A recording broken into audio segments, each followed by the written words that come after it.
Hello, brothers and sisters.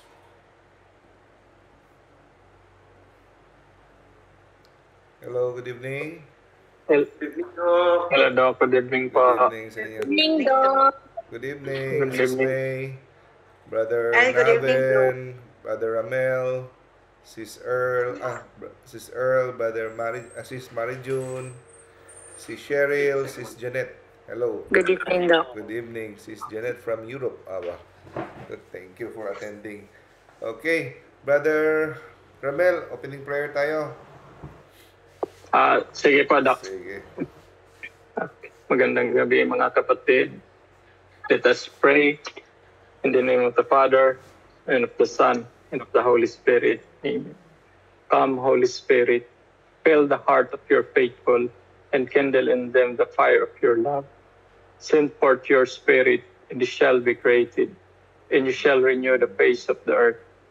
O God, who by the light of the Holy Spirit did instruct the heart of the faithful, grant that with the same Holy Spirit we may be truly wise and ever enjoy His consolation. Through Christ our Lord. Amen. In the name of the Father, and of the Son, And of the and of the Son, Holy and of the Spirit. Holy Spirit. Amen. Hello, Sis Sarah. Okay. Hello, Good Doc. evening. Good eve. Good evening. Okay, so before tayo magpatuloy, i-mute ko muna kayong lahat, okay? So again, welcome sa ating Wednesday lecture, Faith Seeking Understanding, Catholic Catechism. We study to know our faith, to understand our faith.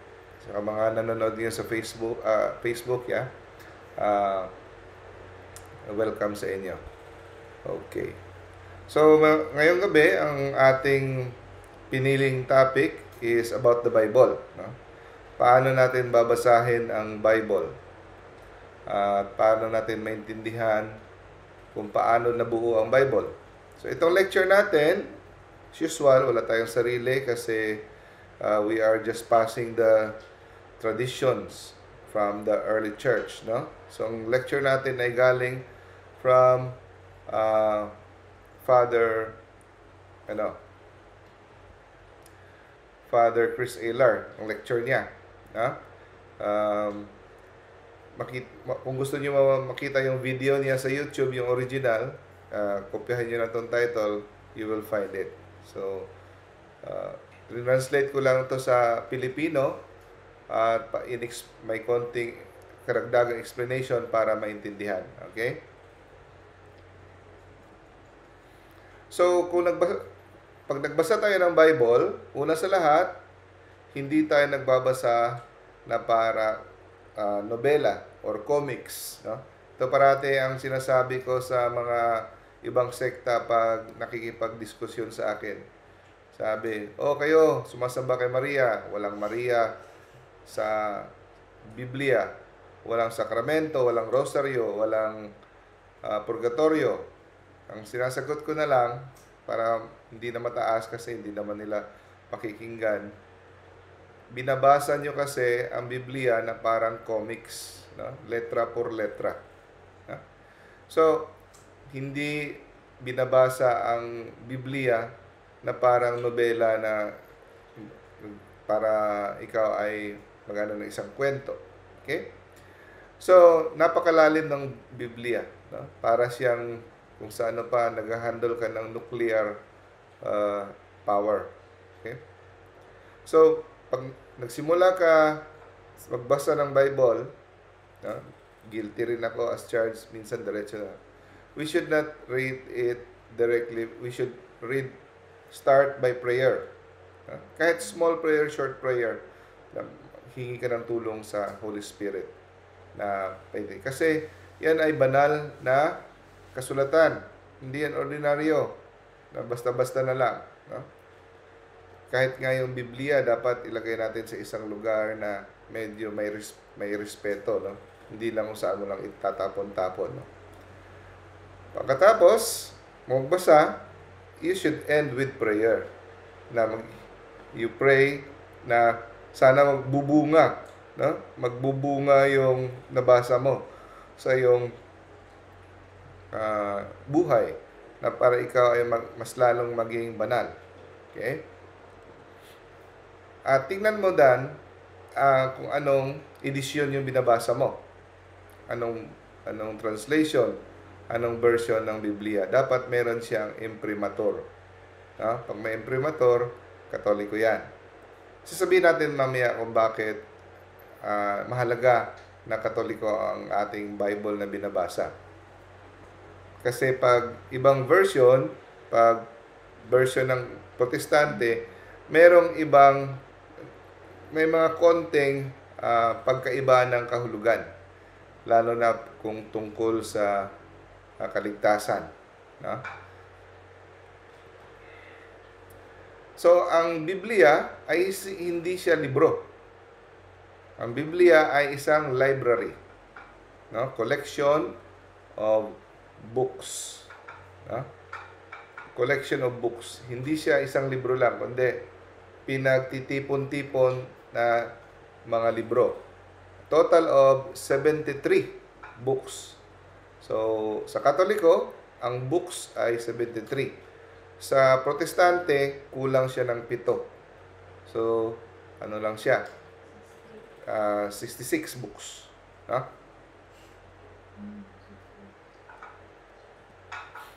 So, sa Old Testament, meron tayong 46 books.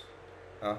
So, dito tayo nagkakaiba sa Protestante sa Old Testament. Magkapareho tayo ng New Testament books, 27. Sa Protestante, kulang ng So, meron lang silang 39 books pala. 39 books lang sa kanila sa Old Testament. Okay? Okay. So, ang Biblia, kung i-analyze mo, ito ay tungkol sa relasyon ng Diyos sa mga tao. No? Na tinawag niya para lumapit sa Kanya. So, ang kabuuan ng Bible, in summary, parang gano'n. Tinawag niya ang Kanyang mga tao, no? Na lumapit sa Kanya. Ito ay nagsimula sa mga Israelita. Ito yung una niyang mga tao. No? The chosen people na sumunod sa Kanyang kalooban. So, ang Biblia, kahit basahin mo, may mga history, may mga petsa, may mga ganon. Pero dapat hindi natin siya ituring na historical book, na history book. No? Although meron siyang history, pero hindi siya ituturing na history or science book na doon ka magbabase. Doon magkakaproblema. Although, hindi na siya ituturing na science book, pero follow doc, second time ko po. Okay. So, babasahin ko itong mga comments mamaya after the lecture. So, remind me ha, baka makalimutan ko. Babasahin ko yung mga comments at saka questions, tapos sasagutin ko. Okay. So, wala pang kahit isang bagay sa Biblia na na-disprove ng siyensya. No? Wala pa. Usually, kung titingnan mo, parang na-disprove, pero later, madidiscover na tama ang Biblia. No? Pero kahit na, hindi to ang layunin ng Biblia na babasahin natin siya na kukuha tayo ng mga scientific facts or mga historical accuracy. Okay? So, kung magbasa tayo ng Biblia, dapat basahin natin ang parte ng isang Biblia base sa konteksto. Ano ibig sabihin ng konteksto? Titingnan mo kung anong relasyon niya sa panahong yon. Bakit siya sinabi? Bakit sinabi ang isang talata na ito? Sino ang pinapatamaan niya? Sino ang kanyang target audience? Ano ang kultura sa panahong yon? Kasi pag binasa mo na hindi mo alam ang kultura noon, ano yung lingwahe, ano yung translation ng ibig sabihin ng root word or original language na yon at in-apply mo bigla sa ating 21st century, mawawala ang layunin. No? Hindi mo na maintindihan. At hindi natin dapat ihiwalay ang isang bersikulo at sabihin natin ito na yung katotohanan.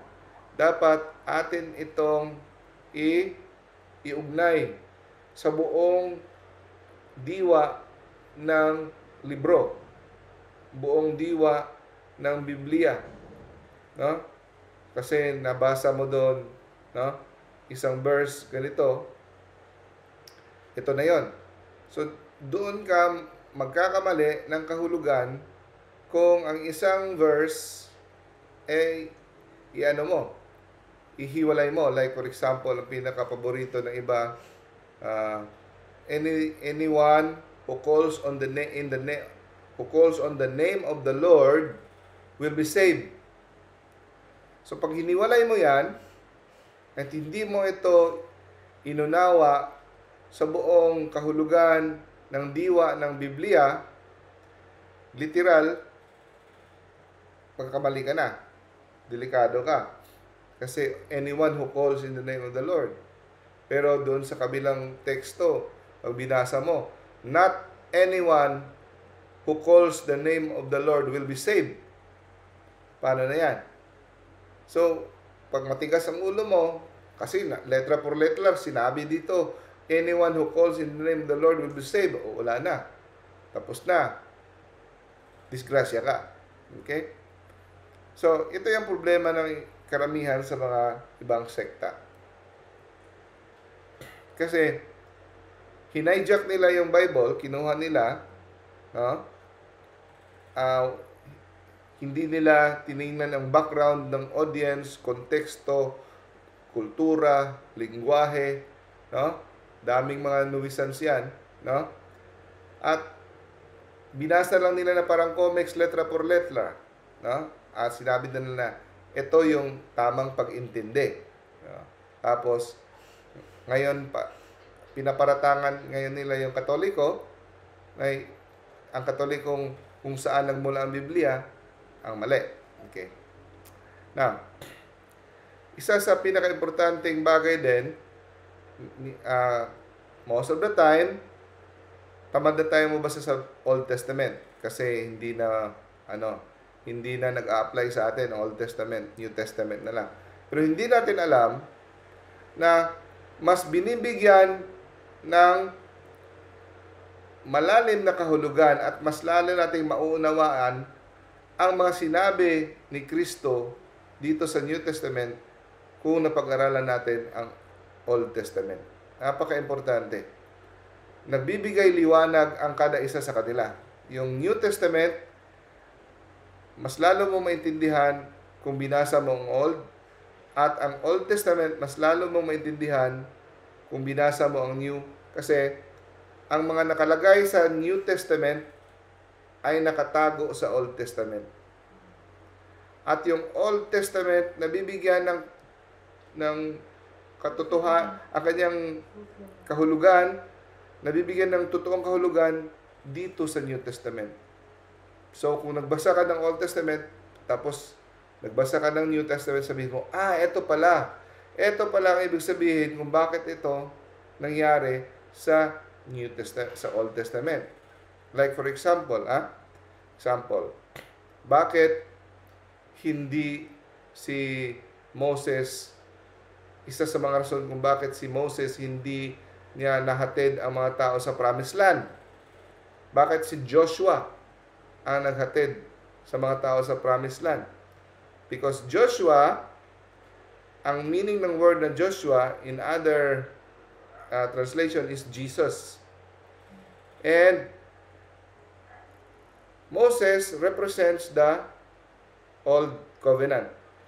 So the Old Covenant, hindi niya tayo kayang iparating sa salvation. Only Jesus can bring us to salvation. Kaya si Joshua. So, mahahatid tayo. Siya ay foreshadowing lang, nagtuturo kay Jesus. Kaya tinurn over ni Moses ang uh,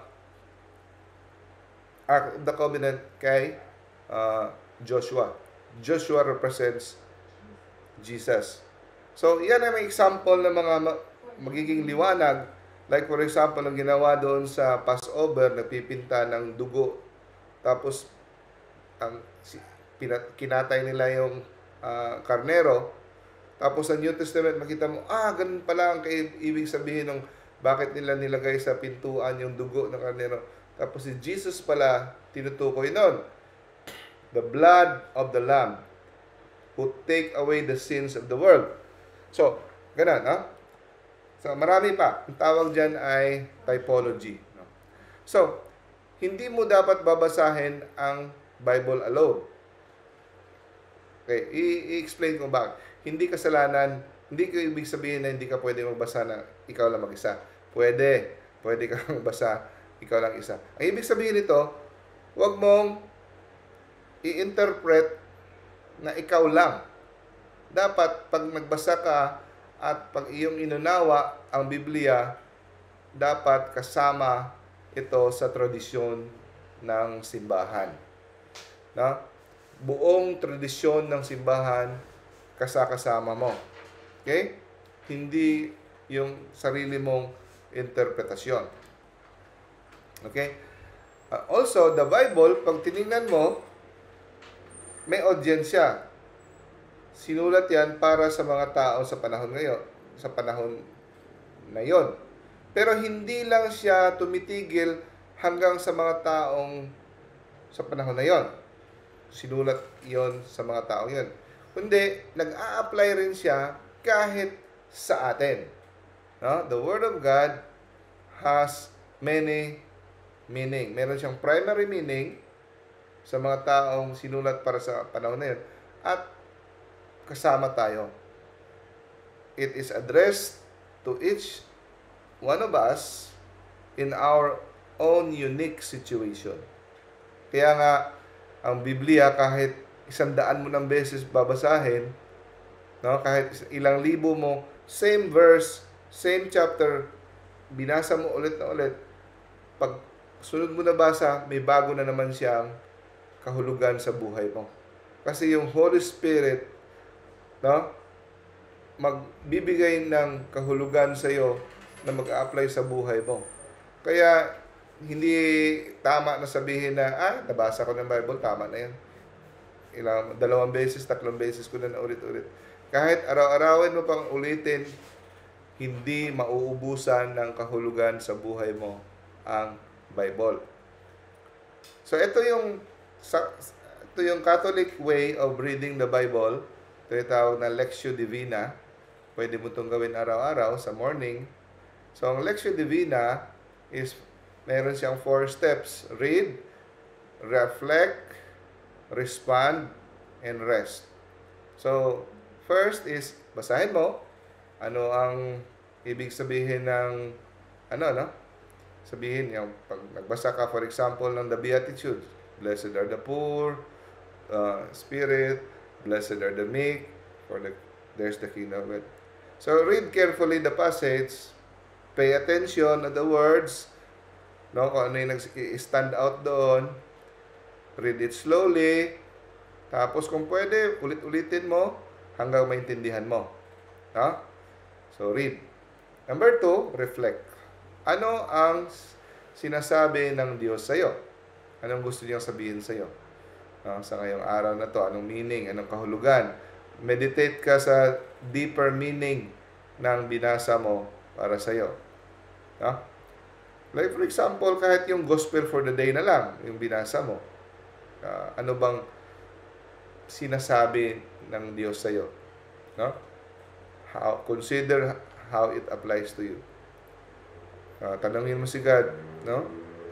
Anong nire-reveal mo sa akin ngayon, Lord, tungkol sa passage na ito? Number 3, respond. Pwede mong kausapin si Jesus, no? Sabihin mo, pwede mong pasalamatan siya, Lord, thank you for this teaching na na-receive ko ngayon. So, pwede kang makipag-dialogue sa Kanya. You respond, no? Engage in a personal conversation with God. So, ngayon, natanto ko na ganito yung gusto mo sa akin.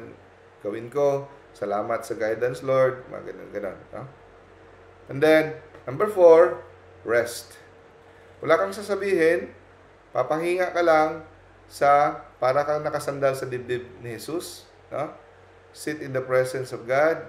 Let go of words. Wala kang sasabihin.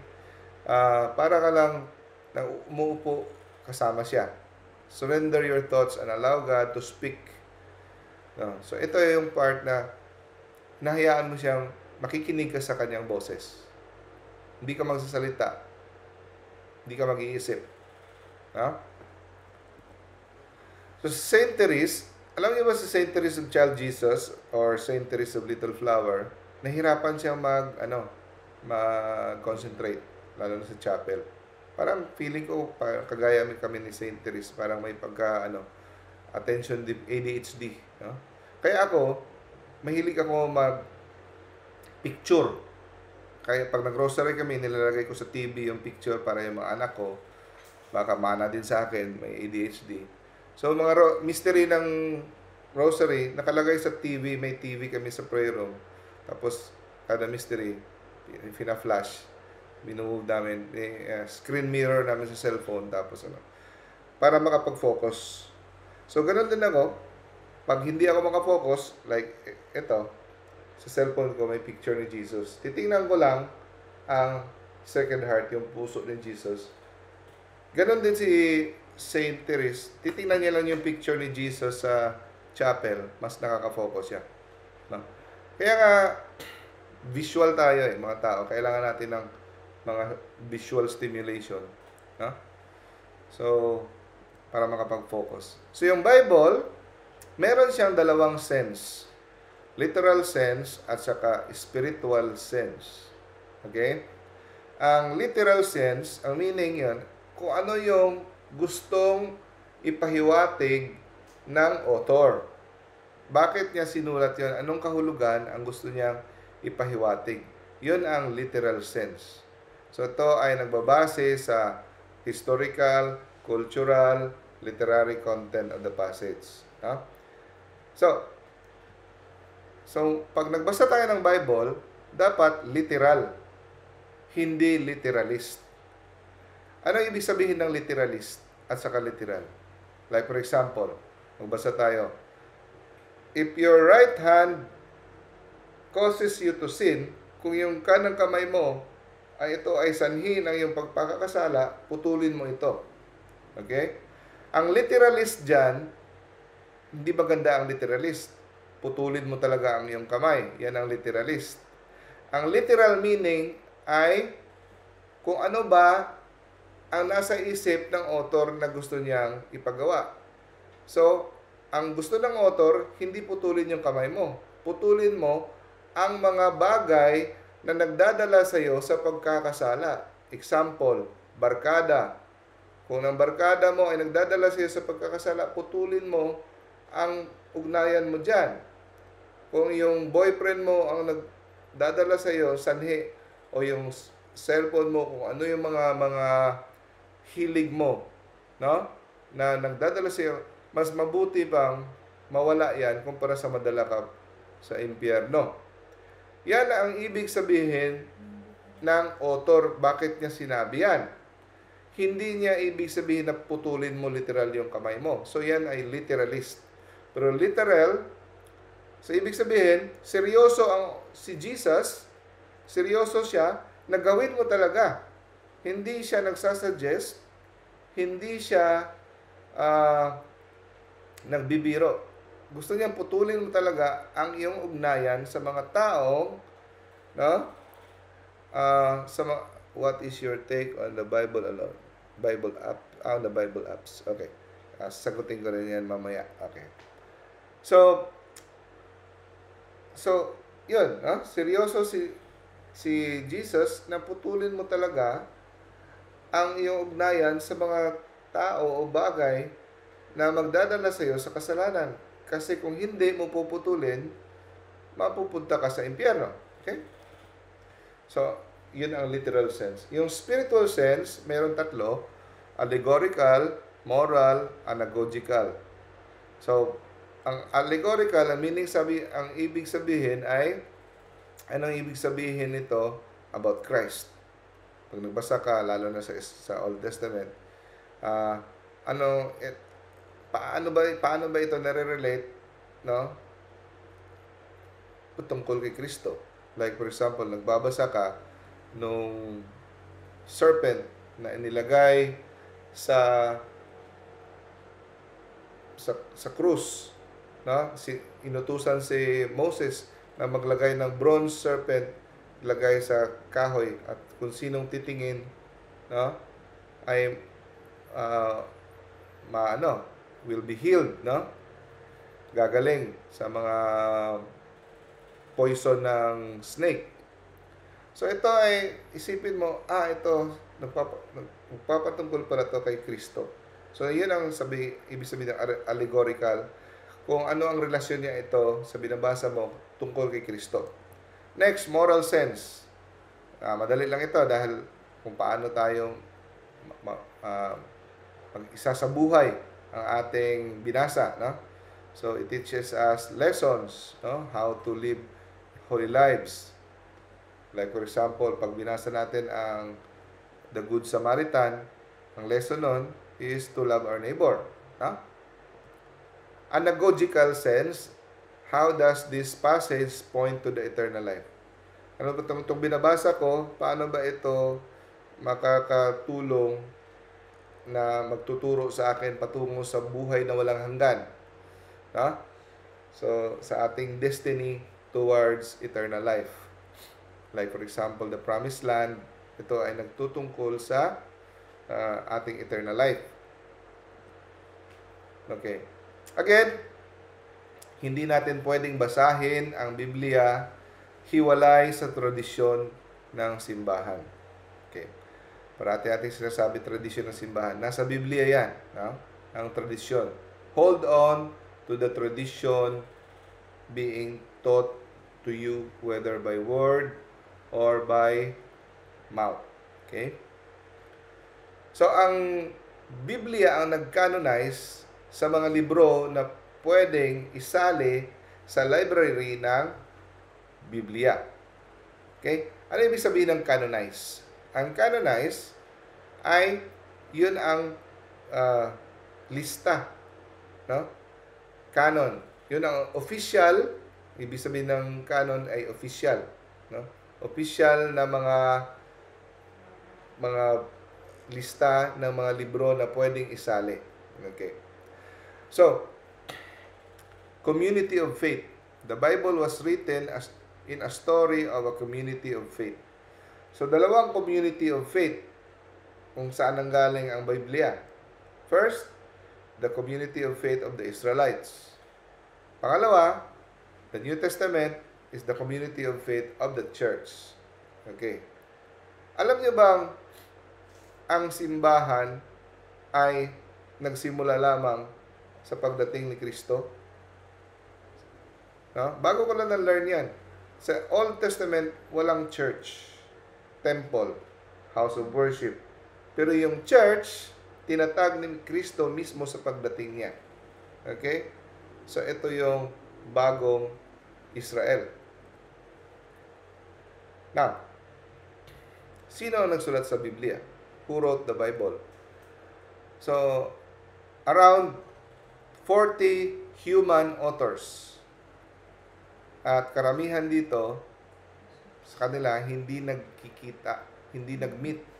They are centuries apart. Okay? Shepherds, farmers, king, like King David, fisherman, Peter, priest, government officials, doctors, and Luke.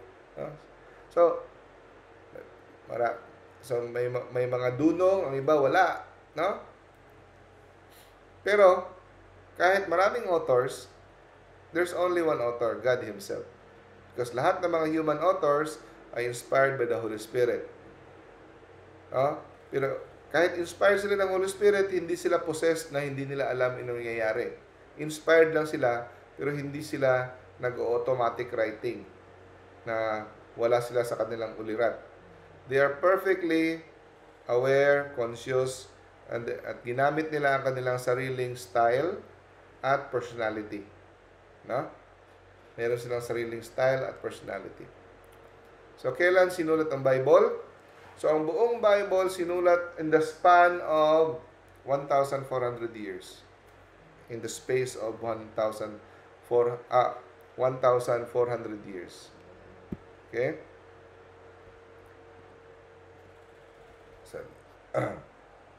Mali ang kama. 1,400 years.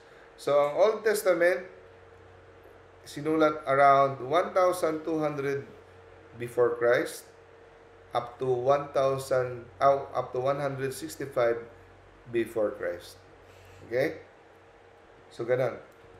And New Testament naman, around 50 after Christ, no? 50 up to 100. So, more or less, mga 50 years. Okay? Pero, ang napansin nyo, sa lahat ng sulat dito sa mundo, sa history, sa lahat-lahat ng mga religion, no? Ang Biblia lang, ang maraming authors, no? 1,400 years in the making, hindi nagkikita-kita, pero nagkakaisa ang mensahe ng Biblia. Nagkakaisa. No? Nagko-corroborate, nagko-connect, interconnected. Yung ibang mga, kung anong mga relihiyon, basahin mong libro, walang connection. Pero ito, maraming authors, no? Ang iba, isang author lang. Ito, maraming authors, ilang siglo ang pagitan, pero nagko-corroborate. Dito makita na ginaguide talaga ng kamay ng Diyos. Sino ang central character ng buong Biblia? Jesus. Okay? From the Old Testament to the New Testament, ang nilalaman yan ay si Jesus. So, the Old Testament ay pinipredict ang pagdating ni Jesus, no? Pati ang kanyang pagkapako sa krus, nakasulat yan sa Salmo, nakasulat sa Isaiah, no? Pati yung yung paghati-hati sa kanyang mga damit, nakasulat sa Old Testament yan, no? And the Old Testament is primarily the story of God's chosen people, the Israelites, and the New Testament ay nagkukwento tungkol sa kung paano ang Ama, Diyos Ama, paano siya naging tapat sa kanyang pangako na ibibigay niya sa atin ang kanyang kaisa-isang anak sa pagtubos, sa pagligtas. Hindi lang sa mga Israelita, kundi sa buong sanlibutan. So, kung napansin nyo sa New Testament, after the Gospel, anong after the Gospels? Acts of the Apostle. So, after sa Gospel, puro yan lahat tungkol sa simbahan. You are Peter, and upon this rock, meaning Peter, I will build my church. So, dito na-establish. Sa pagdating ni Kristo, niya tinayo ang kanyang simbahan. Walang simbahan dati. Sa New Testament lang. Okay? So, the rest of the New Testament focus on the church. Tungkol sa kanyang pag-develop, sa kanyang kapanganakan, sa kanyang pagtubo, tungkol sa kanyang instruction, ang kanyang future na pamamalakad with Christ. And the Bible is the greatest story ever told. Ito yung the best na love story. Talo pa niya kung ano pang love story dyan. Nagsisimula ang Biblia sa kasal. Kasal ni Adan at saka ni Eva. Nagtatapos siya sa kasal rin. So, the wedding feast of the Lamb. Ang misa sa langit. The Mass in the book of the Revelation. So, Genesis, di ba? Kinasal si Adan sa si Eva.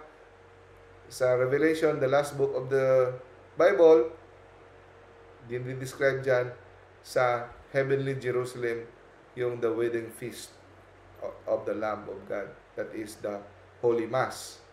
Okay? So, ang mensahe sa Biblia ay parati niyang tinatawag ang kanyang suwail na asawa babalik sa kanya. Huh? Di ba sa Bible, dinidescribe si Jesus as the bridegroom. And the church is the bride of Christ. No? So, parating nagtataksil ang Israel sa Diyos, tapos pinapatawad, nagtataksil, pinapatawad. Tapos yung new Israel ngayon is the church, tayo. No? Na parati pa rin nating sinasaktan ang Diyos. So, always tayong tinatawag bumalik.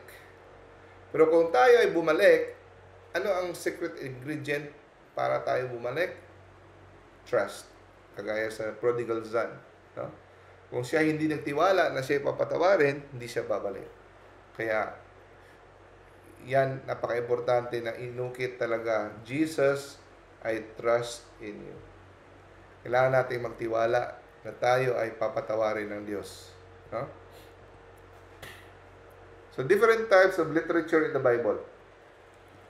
So, ito yung buong Bible. Meron siyang law sa Biblia, yung first 5 books, yung Genesis, Exodus, Leviticus, Numbers, Deuteronomy. Yan ang 5 books, yung mga puro ano yan, batas. Tapos may historical books, 16 books yan. Wisdom books, 7, prophetic, 18, gospel, 4 books, Acts of Apostles, 1 book, mga letters ni Paul, 13, mga general epistles, 7 books, and apocalyptic book, yan ang Revelation, 1 book. Total of 73 books. So, ito yung first, Genesis, Exodus, Leviticus, Numbers. Yan ang Torah. Yan ang Pentateuch. Pentateuch. Napakahalaga yan sa napakahalaga nito sa mga Jews. Ha? So, it contains about the creation of man, how he started, how he should act, no? Anong batas ng Diyos, paano siya mabuhay, no? Number 2, historical books, 16 books yan. Ina-outline ang history ng Israel. Ito yung mga 16 books na historical books. Joshua, Judges, Ruth, 1 Samuel, 2 Samuel, 1 Kings, 2 Kings, 1 Chronicles, 2 Chronicles, Ezra, Nehemiah, Tobit, Judith, Esther, Maccabees, 2 Maccabees. Okay. Napansin niyo sa dulo, may mga Deuterocanonical. Yan ang mga may Deuterocanonical sa dulo, wala yan sa Protestant Bible. Tapos, third literature, wisdom books or poetic books. No? Ito ay nagko-contain ng mga songs, proverbs, mga writings of beautiful nature. Ito ang Job, Psalm, Proverbs, Ecclesiastes, Song of Songs, no? Wisdom, Sirach. So, may Deuterocanonical, di ba? So, sa book ng Protestant, walang wisdom. Walang Sirach. Ang Sirach, isa sa mga paborito ko. Ang ganda, dami mong malalaman ng mga aral sa Sirach, pero wala yan ang Protestant books. Okay? Tapos, may prophetic books, 18. No? So, ang meaning ang point ng prophetic books ay God is calling Israel back to Himself and predicts the coming of Jesus. So, merong major prophet at saka minor prophets. Yung major prophets ay Isaiah, Jeremiah, Lamentation, Baruch, Ezekiel, no? And Daniel. Pero wala si Baruch sa Protestant, tinanggal nila kasi Deuterocanonical. At may tinanggal din sila na mga chapters sa Daniel, no? So, minor prophets, 12 books, Hosea, Joel, Amos, Obadiah, Jonah, Micah, Nahum, Habakkuk, Zephaniah, Haggai, Zechariah, and Malachi. No? So, yun. So, sa gospel, ang meaning ng gospel ay biography ni Jesus, the life of Jesus. So, merong apat, no?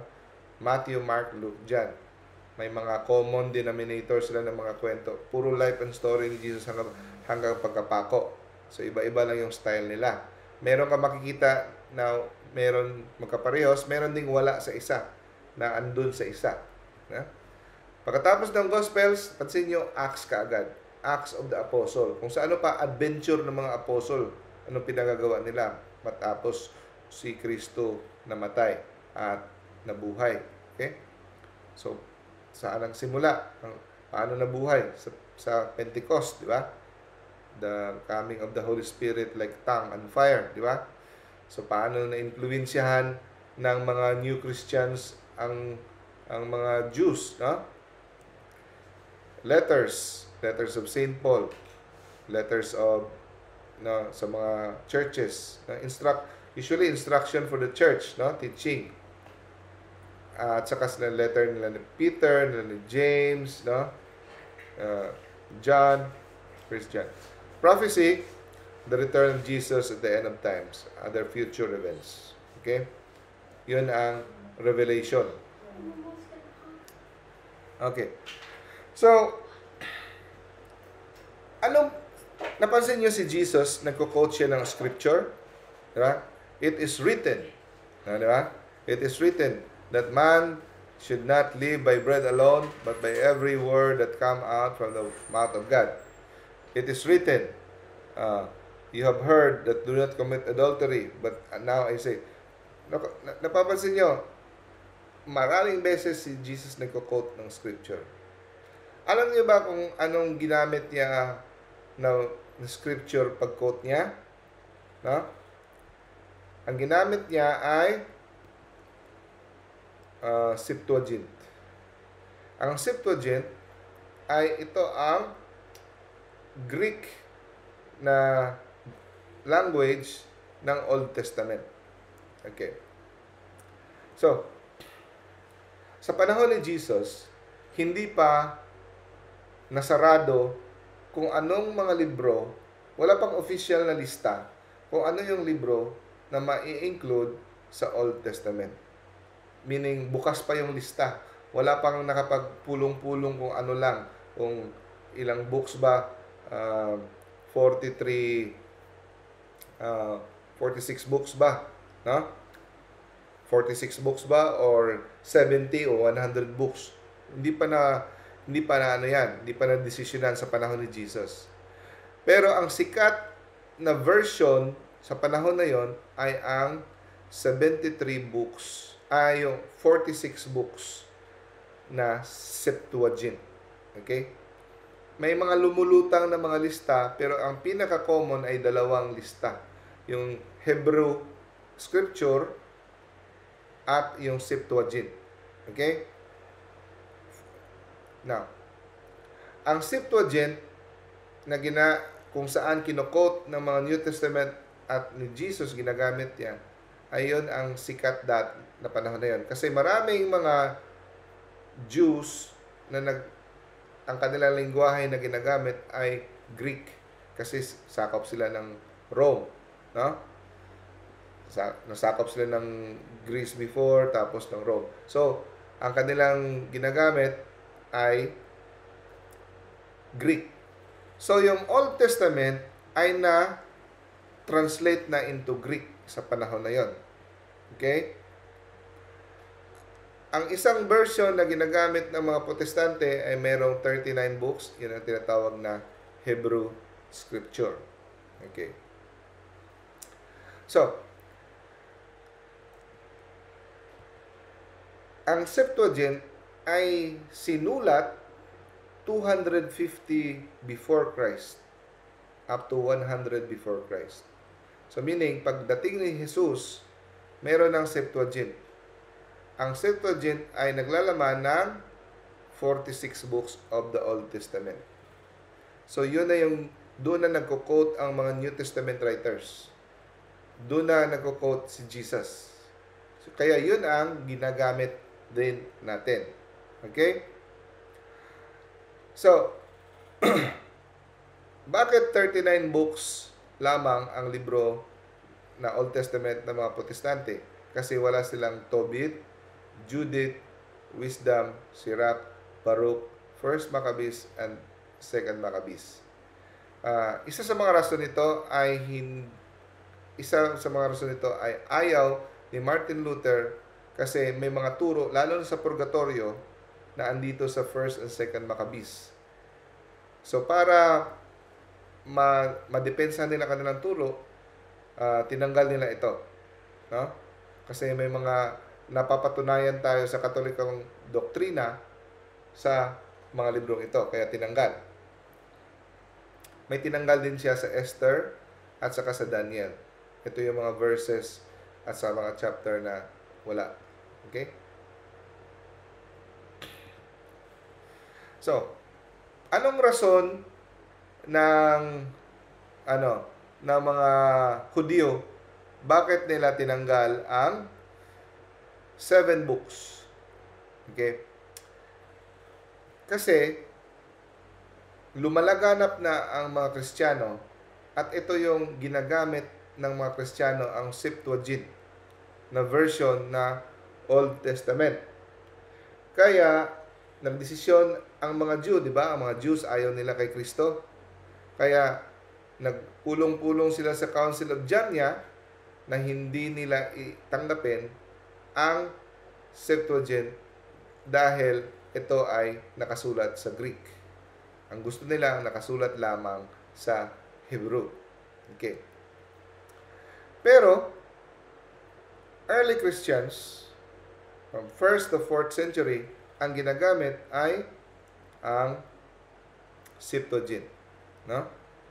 Ito ay inaffirm ng Council of Rome AD 382, reaffirm ng Council of Hippo 393, at ni-reaffirm ng Council of Carthage at 397 at 419 AD.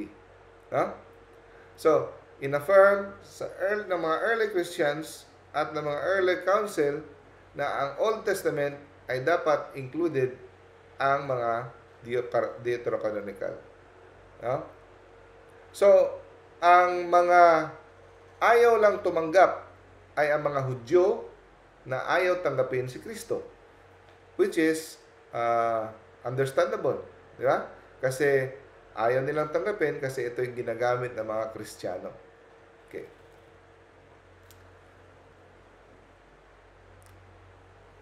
Kailan ulit nireklamo? Ng 16th century, 15, no? 17, ayaw tanggapin ni Martin Luther ang Deuterocanonicals. Ano ang ginamit nilang basihan? Ang basihan ng mga Hudyo. Imagine, Kristiyano ka, tapos ang gagamitin mong basihan para itanggihan ang Deuterocanonicals ay ang rason ng mga Hudyo na hindi naman tumatanggap kay Kristo. Okay? So, kinwestiyon nila, kaya nga naglagay ng dogma sa Council of Trent 1546. Ni-reaffirm nila. Kasi hindi pa yan nakalagay sa dogma kung ano talaga, kasi walang nagrereklamo. Until 1500s, may nagreklamo na, kaya nagpulong-pulong sa Council of Trent at ni-reaffirm na ang Old Testament talaga ay 46 books kasama ang Deuterocanonical. So, ang ginamit nila na rason ay ang Council of Jamnia. Pero, according to research, mga kapatid, ang Council of Jamnia ay isa lamang theoretical event. Hindi ma-prove sa history na meron talagang nangyari na Council of Jamnia. No? Research suggests that there was no official Council of Jamnia na nagpulong-pulong ang mga Hudyo. Merong historical evidence na nagpulong-pulong sila, pero walang historical evidence na sinarado nila ang kumpletong lista na ito lang talaga. Actually, umabot pa ng 200 taon, no? Umabot pa ng 2nd to 3rd centuries, no? Hanggat nadesisyonan nila kung ano ang included sa Old Testament. So meaning, from the start of the church, automatic na ginagamit ang 46 books. No? 46 from the early Christians, 46 books na ang ginagamit. Yun na talaga ang desisyon ng simbahan. Walang pag-aalinlangan, walang pagdududa na ito ay inspired by the Holy Spirit. Okay? At dito natin makikita na tama ang Septuagint dahil dito humuhugot si Jesus at ang mga New Testament writers kung it's like gumagamit ng mga Old Testament quotes, no, sa pagsulat sa New Testament. Okay? Okay. Anong ibig sabihin ng Deuterocanon? Deuterocanon. Ang ibig sabihin nan ay second canon, no? Ito ay kinonfirm later compared sa proto-canonical books. Okay. Ano natin ha? I-explain natin. Ang proto-canonical book ay first canon. So meaning, walang nagreklamo dito. Okay. Deuterocanonical is itong mga lista ng mga libro may nagreklamo. So kailan nagreklamo? 1,500 years ang dumaan bago pa lang may nagreklamo. Kaya ni-reaffirm ng simbahan, kaya siya tinawag na Deuterocanonical. Second time na re-affirm. Hindi ibig sabihin ng Deuterocanonical na nag-alinlangan ang simbahan kung ito ba ay inspired by God or no, pero sige na lang, isama na lang natin. No. From the start, yun na talaga ang lista na ginagamit ng simbahan until 1,500 years na nireklamo ng mga protestante, kaya nila ni-reaffirm. Kaya tinawag na second canon. No? So, dalawa lang nagreklamo. Ang mga Jew na hindi tumatanggap kay Kristo at ang mga protestante na meron silang sariling agenda. Now, let's go to the Gospel. 4 books. Matthew, Mark, Luke, John. Buhay ni Kristo. Acts of the Apostles. Ito yung mga letters. Epistles meaning letters ni Paul. Si Paul ang pinakamaraming sinulat, no? Romans. Pero I'm sure marami pa siyang sinulat, pero yung iba hindi na natagpuan, nawala, no? Pero ito lang yung natagpuan, no? 1 Corinthians, 2 Corinthians, Galatians, Ephesians, Philippians, Colossians, 1 Thessalonians, 2 Thessalonians, 1 Timothy, 2 Timothy, Titus, Philemon. Tapos mayroong James, 1 Peter, 2 Peter, 1 John, 2 John, 3 John, Jude. Ang ibang mga letters, no? At saka Hebrew. So yung Hebrew, marami ang nagdududa na ito ay sinulat ni Paul. Pero hindi lang nila ma-confirm, kaya nilagay nila dito sa 7 general epistles. At ang last book is the Revelation. Okay? Now, paano natin nakuha ang 27 books ng New Testament? The answer is the Catholic Church. Yeah. Kaya nga, matatawa ka na lang sa iba na ayaw nilang tanggapin ang turo ng simbahan, pero ang simbahan naman ang nag-decide kung anong libro ang masasali sa Biblia. Huh?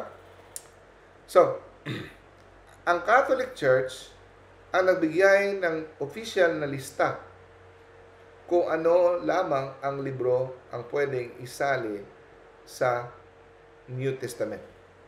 No? Siya lang. Siya ang nagsabi, no? Siya ang official. Anong rules ng simbahan? Bakit ang maraming mga inspired books na ginagamit natin na hindi kasali sa Bible, like The Shepherd of Hermas, The Didache, may mga libro pa, marami pang mga sacred tradition ng mga libro na hindi kasama sa sa Biblia. Pero ang sinasali sa Biblia, mga kapatid, yun lang ang ginagamit na basahin sa misa, sa banal na misa. Yun ang rules, no? So ibig sabihin, wala pang Biblia, 350 years wala pang Biblia, meron ng misa. Kaya minabuti ng simbahan na i-compile itong mga libro nito para ito gagamitin na babasahin sa misa. Okay? So kung ang iyong prinsipyo ay Bible alone lang, no? Paano makasurvive ang simbahan? Kung na 350 years wala pang Bible. Wala pang lista, no? At think of it this way, mga kapatid, ha? Kung sasabihin ng ibang sekta na Bible alone, wala akong paniniwalaan basta wala sa Biblia. Ang tanong, meron bang nakasulat sa Biblia kung ano lamang na libro ang kasali dapat sa Biblia? Meron ba? Ito yung table of contents na official dapat, ha? Ito lang, galing sa langit na nakasulat, sinulat ba ni San Pedro, San Pablo, na ito lang yung mga libro? Wala. Walang ganun. Ang simbahan ang nagko-collect sa mga nakalagay sa garapon, nakatago sa mga kuweba, kung ano na yung mga parchment letters, nagtitipon-tipon, at tinagpi-tagpi, at pinagkaingatan, at kinumpile. At sila ang nagsabi, ito, God-inspired. Ito, hindi, peke ito. Ito. So, ang authority ng simbahan na binigyan ni Jesus na, I will give you the keys of heaven. And if anything you bind on earth will be bound in heaven. So, doon ginamit ng simbahan na kanyang authority na infallible. For example, sabihin ng ibang sekta, oo nga, ang 350 years wala pang Biblia, pero sinulat na before ang Biblia. 50 years BC, 50 years AD, sinulat na. Oo nga, pero alam niyo bang merong Gospel of Peter? Merong Gospel of Thomas? Merong Gospel of Mary? Pero hindi kasali sa Biblia yan. Tinanggal yan ng simbahan.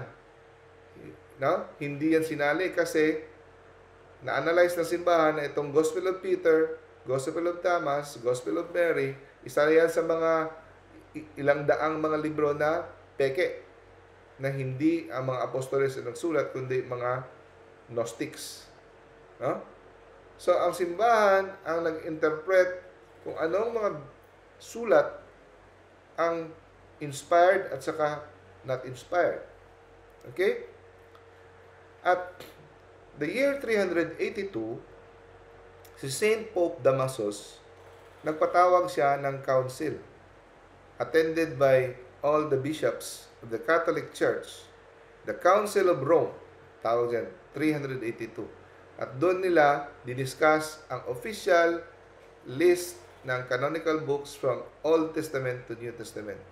Na meron lamang tayong 73 books. Okay? At ang Council of Rome ay confirm sa Council of Hippo sa 393 at succeeding kinonfirm again ng Council of Carthage ng 397. Puro yan Katoliko. Walang Protestante dyan. Puro Katoliko ng mga obispo yan. Ang Protestante, kailan lumitaw? 1,517 years pa. 1,500, walang Protestante ni kahit isa, puro Katoliko yan ang nag-decide na ito yung totoo, yung genuine, at walang peke dito. Pagkatapos, tinawag ni Saint Pope Damasus si Saint Jerome, inatasan niya na itong Greek, no? Greek na translation ng Septuagint at ang Hebrew na New Testament ay i-translate into Latin. At ito ay nakompleto sa 405 AD. Kaya itong tinranslate para madaling maintindihan ng mga common na tao sa panahon na yon, Latin ang kanilang official language, kaya Latin Vulgate. Ha? So for ang Latin Vulgate ay naging official translation for around 1,000 years. No? Become the official Bible of the Catholic Church. No? So ang translation ni Saint Jerome na standardized ang biblical text, naging accurate ang transmission of the scripture. So hindi mo pwedeng tanggihan ang authority ng simbahan sa pagtuturo na sabihin mong peke at mali-mali ang tinuturo ng simbahan kung tinatanggap mo ang Biblia. Tinatanggap mo ang Biblia na tama, inspired the Word of God, pero ang simbahan ang nagkilatis kung ano ang inspired sa hindi. Di ba? Tanong. Alam niyo ba na ang Bible dati walang chapter, walang verse? Wala yan, diretso-diretso yan. Nakakalito. Wala yung chapter at saka verse, diretso-diretso lang yan. No? Imagine, halos walang sentensya makikita. No? Did not have chapters and verses. Para maging madali ang pag-aral ng Biblia, si Archbishop Stephen Langton at the year 1205, wala pang protestante, siya ang naglagay ng mga chapter. Ha? Siya ang naglagay ng mga chapter. Kaya nakakapagsabi na tayo Matthew chapter 5 verse 15 dahil kay Archbishop Stephen Langton. Ang hirap kaya nun, buong Bible lagyan mo ng chapter. At ang verse, ang may gawa ng verse ay si isang French printer and scholar, Robert Stephanos. Ang iba niya pangalan ay Robert Estienne or Robert Stephanos. Ginawa niya ang verses ng New Testament sa 1551, ang verses ng Old Testament sa 1555. Ha? So, anong version or translation ng Bible ang acceptable? So, 1983 Code of Canon Law, ang sabi, hindi pwedeng makapublish ng Bible kung walang patnugot sa Apostolic See, sa Pope, and the Conference of Bishops. So, dapat merong imprimatur at merong nihil obstat. Ang meaning ng imprimatur, no, pwede nang i-print. Pwedeng i-print. Ang ibig sabihin ng nihil obstat, walang error. No? So, approved by the bishop.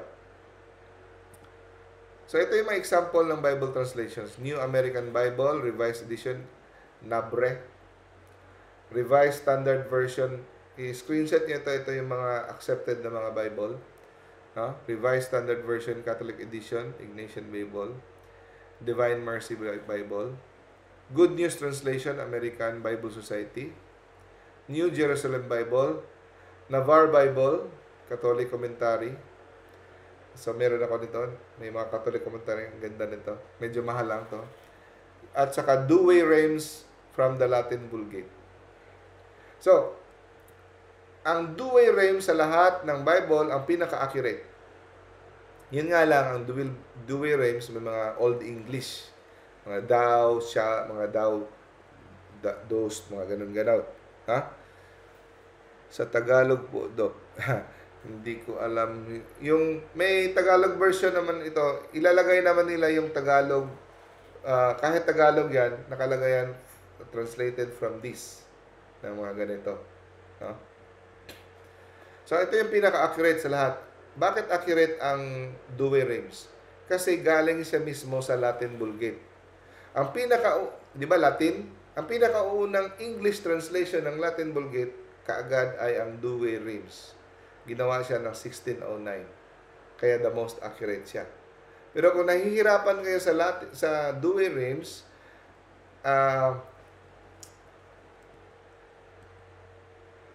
if you're looking for a modern alternative, no, na faithful, itong pinakamaganda, Revised Standard Version Catholic Edition, RSV or NRSV. It's a good choice. Now, ang Douay Rheims, ang ibig sabihin ng Douay Rheims ay lugar ito. Ang Douay, nasa France yan. Ang Reims, nasa France din yan. So, bakit nasulat ang Douay Rheims?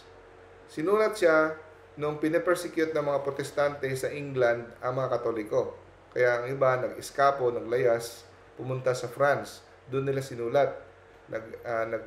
They escaped from the persecution of the Protestant kasi sila yung leader dati. Mga Anglicans ang leader sa England. Maraming martyr, pinapatay mga pare doon. Pag Katoliko ka, papatayin ka sa England sa panahon na yon. Kasi ang mga hari doon, Anglican, no? Protestante. Now, so sinulat ang New Testament sa Reims, lugar sa France, 1582. At yung Old Testament na-publish 1609 sa France sa Douay. So, dalawang syudad yan sa France, Douay Reims Bible. Yun. Okay? Now, ang King James Version, Protestant Bible yan. So, ito yung pinakaunang English na mga Protestante. Ito ay sa request ni King James, no? The first. King James the First ng England. Gusto niya itong ipasulat dahil ito yung gagawin niya ang official Bible ng Anglican Church. Okay? Alam niyo ba na sa unang version ng King James, meron pang Deuterocanonical. Alam niyo ba? Pero sa katagalan, ang mga bagong version ng King James, tinanggal na nila ang Deuterocanonical. Ang tinawag nilang Apocrypha. Okay. Now, napansin natin, so tapos na tayo sa mga technical part, punta tayo sa practical part. Napansin nyo na ba, pag nagbasa kayo ng Bible, napapansin nyo yung Old Testament at saka New Testament para magkaiba. Parang ito yung napansin natin, the Old Testament, the God of wrath. Stricto si God. No? Parang iba yung God sa New Testament. The New Testament is the God of love. Tama ba na ito yung interpretation natin na nagbago si God? Mas love na siya ngayon. Dati, init ang ulo niya. Hindi. That is false. That is misconception. The God of the Old Testament and the New Testament is still the same. Still the God of love. Palibhasa, makikita natin, the ultimate act of mercy is the creation. God created us. At nung ay nagkasala, nag-promise siya ng Savior. Hindi na tayo nilipol. Nag-promise siya na papadala niya kanyang anak. So is that a God of wrath? So, that's a God of mercy. No? At kinukumpara natin na mas harsh ang Old Testament sa New Testament. Parang walang harshness ang New Testament. Pero napansin nyo, si Jesus spoke more of hell. Mas marami pa siyang kwento tungkol sa impyerno kumpara sa heaven. At hindi siya kung sa ano pa, nagduha-duha, hindi siya nag-atubiling i-condemn ang mga matitigas na ulo ng mga Jewish leaders. No? Nirebuke niya ang mga hypocrites. No? At sinabi niya ang mga disaster na mangyayari sa mga unbelieving communities. Like for example, in Matthew chapter 11 verse 21, woe to you, Chorazin! Woe to you, Bethsaida! It shall be more tolerable of the day of judgment for the land of Sodom than for you. So akala natin, puro lang si Jesus, love, love, mercy, mercy, hindi marunong mag-punish. Jesus is ready to punish sa mga hindi nagre-repent. Pareho lang sa God of the Old Testament. The same. Pero iba lang yung approach. No? Kung mapansin nyo, ang message actually sa New Testament ay mas stricto kumpara sa Old Testament. Napansin nyo, you have heard before. Ang pinapatungkol to ni Jesus ay ang Old Testament. Do not commit adultery. Sa Old Testament, you have heard, do not kill. Do not commit adultery. But now I tell you. Kahit nakatingin ka lang sa isang babae, nakikiapid ka na. Nakatingin ka lang sa isang babae na may lust sa iyong puso. Nakikiapid ka na sa iyong puso. Di ba mas stricto? You have heard before, huwag kang pumatay. Pero ngayon sabihin ko sa inyo, sino mang galit sa kanyang kapatid, magsasabi na ikaw ay walang kwenta. So, ay pwedeng maimpyerno. So, ang kaibahan lang ng Old Testament sa New Testament, mga kapatid, ito. Pwede nyo ito yung screenshot. Tinuturuan at pinapako ng Diyos sa mga ulo ng Hudyo yung immediate material consequence. Napansin mo, pag sinunod mong kalooban ng Diyos, magiging magiging prosperous ka. Bibigyan ka ng maraming animals, magiging blessed ka. Yun ang promise sa Old Testament. Yeah? Pag hindi mo to sinunod, sasalakayin ka ng mga enemies mo, maano ka. So, instant reward, instant justice. Yun ang theme ng Old Testament. Kasi hindi pa mature ang pag-iisip ng mga tao sa unang panahon.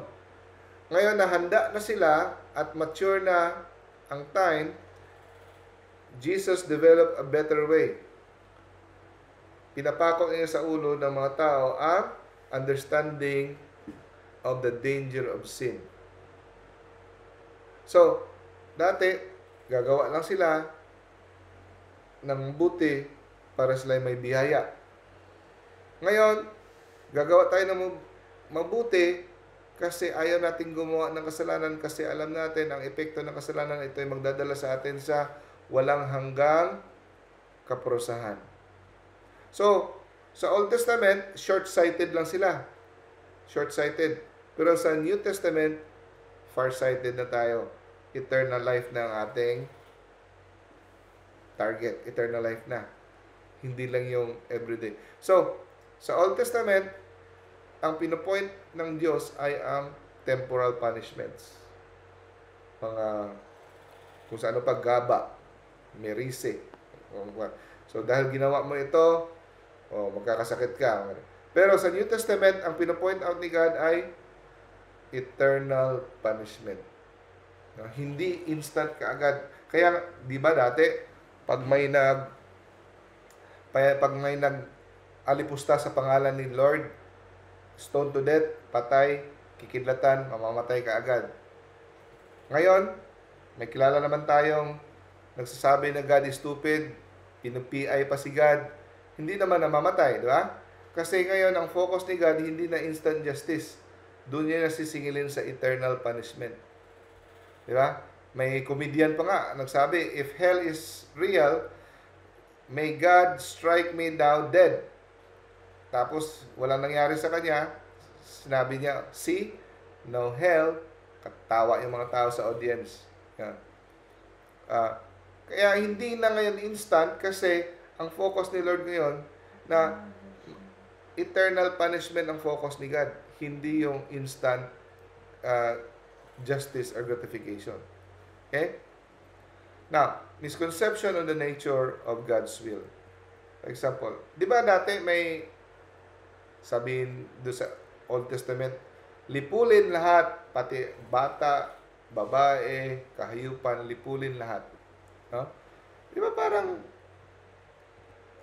contradict sa merciful God ang lahat pag sinakop ng mga Israelita isang lugar like Canaanite, no? Kanaan, walang ititira ang buhay, pati bata, hayop, lahat. Sasabi mo, grabe naman si God, napaka-harsh. No? Ang ibig sabihin niyan, no? During the ancient Middle Eastern text, mahilig silang magamit ng exaggeration ng mga term sa Old Testament. Hyperbole. No? Usually, pag ginagamit nila sa mga military victory, gumagamit sila ng hyperbole. Example, sa Joshua. No? Israel destroyed all. Pero, at the following chapters ng libro, makikita mo na marami namang buhay na Kanaan, na Canaanites, na natitira sa land. So, meaning, hindi na inubos. No? It's just an exaggeration or hyperbolic terms na ginagamit. At usually, ang sinasabi na uubusin ay papaalisin sa lupa. Walang ititira. No? Displace. Kailangan i-displace kasi nung unang mga panahon na yon, yung mga Canaanites, Amalekites, they practice extreme evils. No? Like sacrificing children to Molech, sexual immorality, idolatry. No? So ang mga parusa na yon na uubusin sila, yun ay nagre-representa ng walang hanggang kaparusahan. Ang counterpart niyan sa New Testament ay walang hanggang kaparusahan. So, kagaya ng mga Israelita, nung sila ay naging matigas ang ulo, sinakop sila ng mga Babylonians. Kinuha sila, inubos sila ang kinuha. No? Pinanis sila. So, hindi lang mga Amalekites, Canaanites ang pinapanis ni Lord, kasama na rin ang mga Israelita. At ito yung tandaan natin mga kapatid. Bago sila pinarusahan yung mga Amalekites, Canaanites, kahit yung mga Israelites, binigyan sila ng daang-daang taon na palugit na sila ay magsisi. Gave them centuries.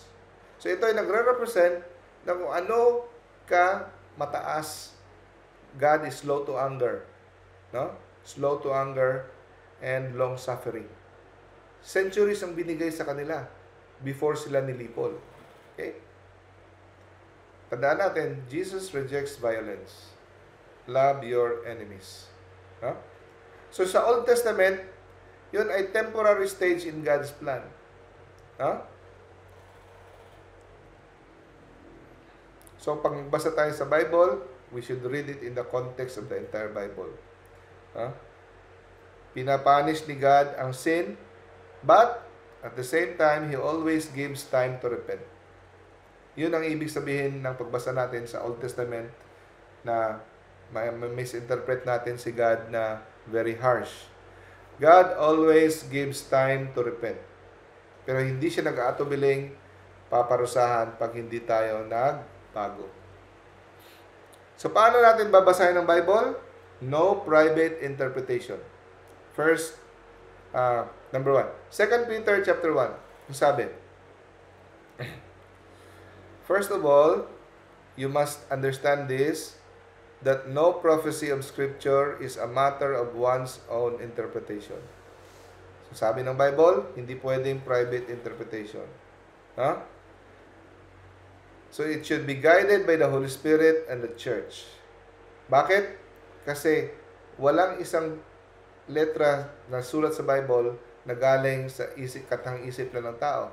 Ito ay from the Holy Spirit. So, no private interpretation. So, anong gusto ng mga Bible? Ng mga Protestant? Bible alone. So, hindi pwedeng Bible alone. Kasi anong sabi ng Bible? Hold fast to tradition. 2 Thessalonians chapter 2. So then, brethren, stand firm and hold to the traditions. Importante ang tradisyon. Hindi lang Bible. Kasi ang Bible, yun ang letter. Ang tradisyon, yun ang may dalawang aspeto ang tradisyon. Nakasulat at hindi nakasulat. So yung mga nakasulat, yun ang Biblia. Yun ang Scripture. Ang word of mouth, yun ang mga tradisyon, turo na hindi na sulat. Tingnan mo, sabi sa Biblia mismo, John chapter 21 verse 25. There are many other things which Jesus did, na kung ito ay isusulat lahat, hindi magkakasya sa lahat ng libro sa buong mundo. So meaning maraming ginawa at sinabi si Jesus na hindi nasulat sa Biblia. So ito ay kasama sa word of mouth. Okay? At kailangan ng authoritative teacher pag nagbasa tayo ng Bible. Acts chapter 8 verse 30, yung isang eunuch nagbasa, no? Yung isang Ethiopian. Tinanong siya ni Philip, naintindihan mo yung binabasa mo sa scripture? Sabi ng Ethiopian, paano ko maintindihan kung walang magtuturo sa akin, walang mag-guide? So, dapat yon ang ating attitude. Hindi yung nakatapos ka lang ng pag-aaral ng pagiging pastor o nagbasa ka lang ng Bible, sabihin mo ng ikaw ay pastor na, ikaw ay tama na. No? Ito talaga, 2 Peter. Sinulat ito ni Pedro tungkol sa mga sulat ni San Pablo. No? Yung, so also our beloved brother Paul wrote to you, according to the wisdom given him, speaking of this as he does in all his letters. There are some things in them that are hard to understand. Sabi niya, marami sa mga sulat ni Pablo na mahirap intindihin. Na kung saan yung mga ignorante at sa mga hangal, tinitwist nila for their own destruction. Kagaya ng ginagawa nila sa ibang parte ng kasulatan. Sino itong mga taong to na tinitwist nila ang meaning para sa kanilang destruction? Ito ibang mga sekta. Like for example, pinapanindigan nila ang turo na you are saved by faith alone. Sulat ito ni Paul. Pero mali ang kanilang pag-intindi. Kaya, sa pananampalataya, ligtas ka na, wala ka nang gagawin. Delikado. Para sa kayong kapahamakan. Number 2, kung ikaw ay naligtas na, parati ka nang ligtas. Hindi ka na maiimpyerno kahit kailan. Pag tinanggap mo si Jesus one time na iyong tagapagligtas, hindi ka na maiimpyerno. Delikado yan. Patungo sa iyong kapahamakan yan. Sabi ni Jesus, parati niya tayong winawarningan, remain in me, and I will remain in you. Those who hold on to the end will be saved. Bakit tayo wiwarningan na manatili sa akin kung forever na tayo maliligtas? Kaya sila, pag tinanong mo, 100% na silang ligtas. O hindi na sila kailangang i-judge by the living of the dead by Jesus. Kasi sigurado na sila. Tayo mga Katoliko, kagaya ng mga Hudyo, meron tayong 3 pillars. Kagaya ng Scripture, doon nakasalalay ang mga Hudyo. Meron din silang Magisterium, teaching authority ni Moses, tayo teaching authority ng simbahan. At meron din silang sacred tradition, the sacred tradition from Moses. 3. Pero yung Protestante, isa lang. Hindi na makakatayo yan. Scripture alone. No? So, hindi makakasurvive yan. No? Medyo mataas ngayon. Pasensya na. Okay, so babasahin ko yung chat. Yung chat. Yung tanong kanina. Unang tanong. Hello po, Doc. Second time kong makasali dito po, nag-forward ng isang hour po ang time po dito sa Europe. Sumakto po sa break time ko, salamat sa Diyos. Pero pinapanood ko po palagi ang mga videos niyo. Salamat po, ang dami ko pong natutunan. God bless po. Wow, thank you sister, God bless you. Sa Europe ka pa pala ngayon. Sis Janet. Welcome sis, thank you. And then, yung isang, dali lang ha. Ito. What is your take on Bible apps? Yung Bible apps, okay lang naman ang Bible apps, no? Pero actually yung mga kung wala ka talaga makitang Bible, Catholic Bible tapos may mga Bible apps na Protestant version. Okay naman basahin kasi konti lang naman yung kaibahan nila. Pero pag dumating na yung mga verse na parang nakakalito, medyo kailangan kasi marami namang mga day-to-day na mga stories na hindi kailangan ng sobrang technical halos makaparehas lang talaga naman ang meaning ng Bible ng Protestante. Kulang lang ng mga libro. So, okay lang. Pero kung makahanap ka ng Catholic Bible app, mas maganda. Okay? At saka next question, anong magandang version sa Tagalog? Yun, sabi ko. Kahit yung Catholic na yung Tagalog, may nakalagay dyan, imprimatur at saka ng Nihilobstat. At titingnan mo kung andyan ba ang 7 books, yung Tobit, Baruch, no? Maccabees, Sirach, yung gano'n, yung 7 books. Nakalagay naman sa table of contents, makikita mo kung Catholic Bible siya. Ayun. So, tingnan ko ulit ang nagtiyaga dito sa Zoom. Hello again, Sis Dalia, Brother Earl, John, Sis Josepina, Brother Kevin, Brother Naven, Sis Nerelisa, hello, Brother Ramel, Sis Sarah, or Sis Cheryl, Sis Del, Sis Janet from Europe. Thank you, thank you. Sinong gustong mag-closing prayer? Mag-closing prayer. Si ano naman? Si